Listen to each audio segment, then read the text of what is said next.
Now it seems like the only ones you care about are the ones in your school or the ones in your home. That's not true, Jeremiah. It's true when it comes to me. Where them kicks at? Where them hands? Where them holes? Where them throws? You know what I'm saying? This is why I train in martial arts. There is this, I guess you could say, expectation or shaming vibe that happens. I can only definitely vouch for what people call the Black American community, African American community. I'll just say the Black American ethnic group, where we are expected to help everybody.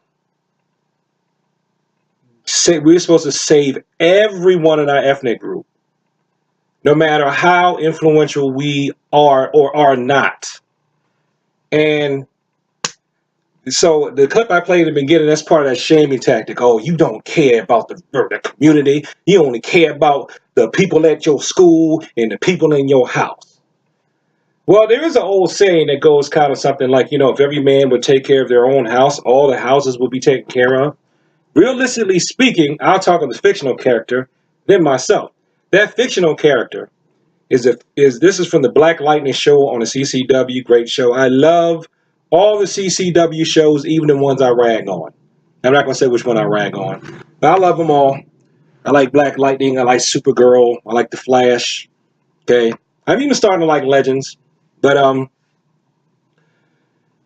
the principal that doubles as Black Lightning in his superhero life, he's got hundreds of kids, if not thousands, that he's influencing every day positively. So if he cares about the students in his school, for that 4 years of their life, he's making a difference on it. And then when they graduate and go on into the community, he's impacting thousands of people that way. So if he only cares about whoever's come to his school, he's really helped a lot of people. So that shaming tactic doesn't hold water there. Also, he's supposed to take care of his kids, his wife and his kids. He's supposed to.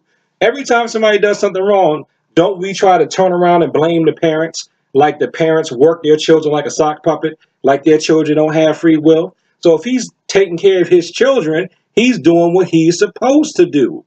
He is not Jesus. Now I'm going to play the full clip, and then I'm going to talk about myself. It's not that long, so don't worry about it. I'm surprised that you as a parent and an educator would try to stop me. I want to save you from yourself, Jeremiah. So I have no reason to believe you'll listen to me. Freeland has always listened to you. When you race, now from your perch at Garfield, to call you Black Jesus. Yeah, well, maybe they listen to me because they believe in what I'm saying. No, we listened because you were one of us. You out in the streets fighting with us. Now it seems like the only ones you care about are the ones in your school or the ones in your home. That's not true, Jeremiah. Never has been. Freeland is my home too, man. Really? I fight the best way I know how. And that's what I do. I fight the best way I know how. Staying out of trouble, going to work, and taking care of whatever I can take care of. See, I care. I do care about people outside of my. With me, it would be my house and my students, and that's it. Those are the only places I have any real authority. I am not a supervisor at my day job, so I don't have authority over anybody there. I do have authority over my students, but that's just during the hours that they come to class, and I'm not a supervisor, I am an instructor. So I can't make anybody really do anything now, especially now that both of my children are 18 and older. I can't make them do anything. People have to do what they want to do. Putting up this YouTube channel, hopefully I can influence someone to think a little bit differently. That's about it. I have influenced people to enroll their loved ones into martial arts classes so they can learn how to protect themselves. But that's all any of us can do. But when I used to go out, and I used to go out of my way to correct children in my old neighborhood, not the neighborhood I grew up in, but the one I stopped through on my way to where I'm at now. And this happened after I told some children to please stop playing with fire because you're going to burn yourselves and you might burn all of our houses down. And then I told them, please get off the roof of that community center rental room before you fall off and break your neck and you hurt one of the other children while you're up on the roof peeling tiles off of it and flinging them around like they're frisbees. Do you know what they did? They egged my house. And I had to clean the junk off the side of my house. And then I know if you watch it, I know it was you. You know I don't know your name, but you know I know your face. I know it was you, but I didn't turn you in because you're a kid. You were a kid, you're grown now. But I knew it was you because I'll get to what happened to him.